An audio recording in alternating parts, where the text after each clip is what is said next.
देखो कहने जा रहा हूँ अभिक्रिया में, देखो पहले आपने जो पढ़ा था कि एल्कोहल संघनन, उसमें अल्फा हाइड्रोजन परमाणु उपस्थित था, ठीक है। इसमें आपका अल्फा हाइड्रोजन परमाणु उपस्थित नहीं होगा, ठीक है। जब ये ऐसे एल्डिहाइड के साथ क्रिया होती है तो आपका क्या बनता है, ध्यान रखना। एक तो क्या बनेगा, कार्बोक्सिलिक अम्ल का लवण, और दूसरा क्या बनेगा, मेथिल एल्कोहल। तो पहले में हमने क्या लिया था, एसिटल एल्डिहाइड, क्योंकि उसमें क्या प्रेजेंट होता है, अल्फा हाइड्रोजन परमाणु, ठीक है। अल्फा हाइड्रोजन परमाणु बताए थे, जो किसी भी मतलब मेन जो आपका तत्व होता है उसके दाएं या बाएं जो पहले नंबर पे होंगे तो वही आपका, जैसे यहाँ पे RCORH, तो इधर जो तत्व होंगे वो आपके क्या कहलाएंगे, अल्फा बीटा गामा। इधर जो होंगे वो आपके क्या कहलाएंगे, अल्फा डैश बीटा डैश, ठीक है। तो जो आपका एस्टरल्डिहाइड होता है उसमें अल्फा हाइड्रोजन परमाणु होते हैं, लेकिन फॉर्मल एल्डिहाइड अगर हम लेंगे तो उसमें अल्फा हाइड्रोजन परमाणु नहीं होगा। तो यहाँ पे हमने जैसे एस्टरल्डिहाइड के दो अणु लिए थे, किसमें, एल्डोल संघनन में, तो इसमें हम फॉर्मल एल्डिहाइड के कितने ले लेंगे, 2, HCHO, ठीक है। प्लस ये क्रिया करेगा, 2 अणु ले लेंगे, HCHO, उसमें उसने सोडियम हाइड्रोक्साइड की उपस्थिति में क्रिया करेगा और ये इसमें सोडियम हाइड्रोक्साइड से क्रिया कर लेगा, ठीक है। यहाँ पे प्लस NaOH, इसको इकट्ठा भी लिख सकते हैं, 2HCHO प्लस आपका NaOH, दोनों तरह लिख सकते हैं। अब ये बोला बेटा कि क्रिया करके कार्बोक्सिलिक अम्ल का लवण बनाता है।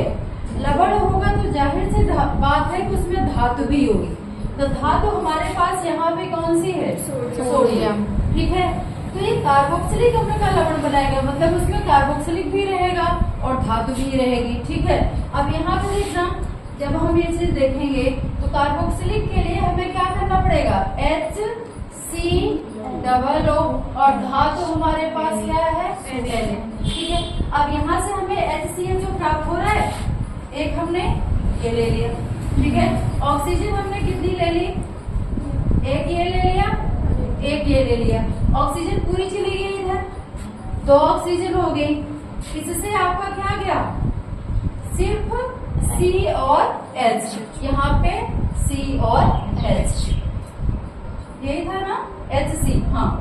अब आपके पास बचा क्या बेटा, इससे आपको एक और चीज बनानी है, क्या, मेथिल एल्कोहल, ठीक है। अब यहाँ पे भी एक चीज देखना, हमारे पास ऑक्सीजन कितनी है, 1 2 3, ठीक है। इसको मिटा देती हूँ, ठीक है, हम इससे करते हैं। हाइड्रोजन 1 2 3 4 और 5, हाइड्रोजन की संख्या कितनी, 5, कार्बन की 1 2, कार्बन हमारे पास कितना, 2, फिर हमारे पास ऑक्सीजन 1 2 और 3, तो ऑक्सीजन कितनी हो गई, 3, सोडियम हमारे पास कितना है, 1, ठीक है। जब हमने यहाँ पे सोडियम फॉर्मेट बनाया, ठीक है, ये क्या है आपका, यही बोलते हैं ना इसको,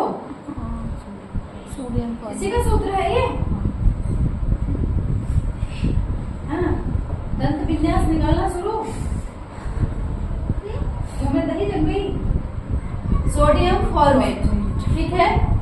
अब यहाँ पे सोडियम फॉर्मेट बना तो देखो यहाँ पे हाइड्रोजन कितनी यूज हो गई, 1, हमारे पास अभी कितनी बच रही है, 4, फिर आपकी कार्बन कितनी यूज हो गई, 1, हमारे पास कितनी बच रही है, 1, फिर आपका क्या यूज हो गया, 2 ऑक्सीजन, कितनी बची, 1, सोडियम कितना बच रहा है, अभी पूरा ही बच रहा है, ठीक है।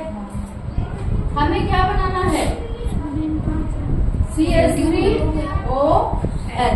अब देखो कार्बन कितनी यूज हो गई, कितनी बची है हमारे पास, एक कार्बन यहाँ आ गई, हाइड्रोजन कितनी है, 4, तो हमारे पास 3 और 1 4।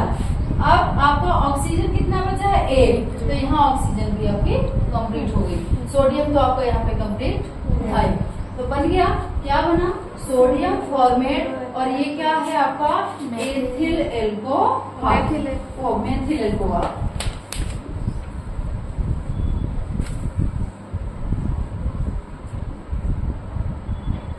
समझ में आ गया?